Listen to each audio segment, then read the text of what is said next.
హిట్లర్లో చిరంజీవి నేనే, అబ్బాయి గారిలో వెంకటేష్ నేనే, హలో బ్రదర్ లో నాగార్జున నేనే, మాతో పెట్టుకోబలో బాలకృష్ణ నేనే, రౌడీ గారి బెళ్ళంలో మోహన్ బాబు నేనే, సంకల్పంలో జగపతి బాబు నేనే. ఈ సకల చరాచర శ్రీకృష్ణ నా మీద ఆధారపడి మీ introduction is none other than Baladitya గారు.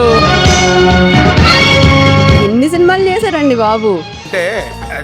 And my personal favourite is Edurinti Mogudu పక్కింటి పెళ్ళం స్టాంపు. చెప్పరా స్టాంపు.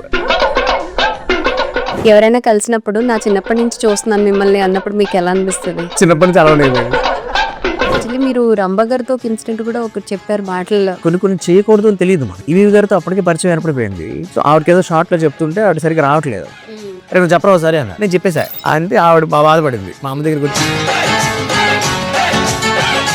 లిటిల్ సోల్జర్స్ అయితే మాత్రం ఇప్పుడు పిల్లలు కూడా చూస్తున్నారు. ఆయన ఇప్పుడు చాలా పెద్ద ఆయన అయిపోయారు అని చెప్తుంటే ఇంట్లో కూడా కాన్వర్సేషన్ అవునా అంత చిన్నప్పటి నుంచి జర్నీ స్టార్ట్ చేసేసి అంత మందితో యాక్ట్ చేయడం వల్ల అది ప్లస్ అయిందా ఆదిత్యకి మైనస్ అయిందా? మొన్న రీసెంట్ గా బాలకృష్ణ గారు 50 years సెలబ్రేషన్ జరిగి దానికి వెళ్ళా. ఇప్పుడు ఫ్రెష్ గా మీసం కన్నా తీసేశారు అనమాట. ఈ నకిస్ చూస్తారు చిరంజీవి గారు కాదు అన్నట్టు చూస్తున్నారు అనమాట.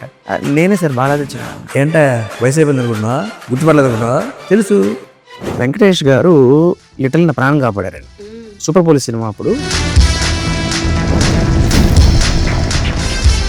లక్కీగా వెంకటేష్ గారు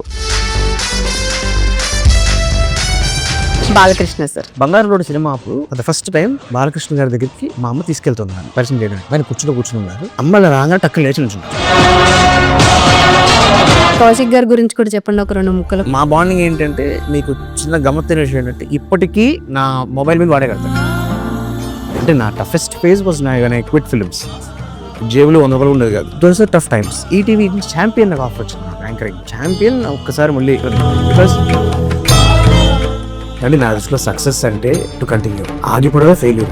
ఒక హీరో అవ్వాలి అంటే అంత ఈజీ ఆదిత్య గారు? అసలు ఫస్ట్ ఆఫ్ ఆల్ అన్నిటికి మించి ముందు ప్యాషన్ ఉండాలి. 1993లో కూడా చేతులు ఉప్పు పెట్టుకుని హైదరాబాద్ హీరో అండి బాబోయ్.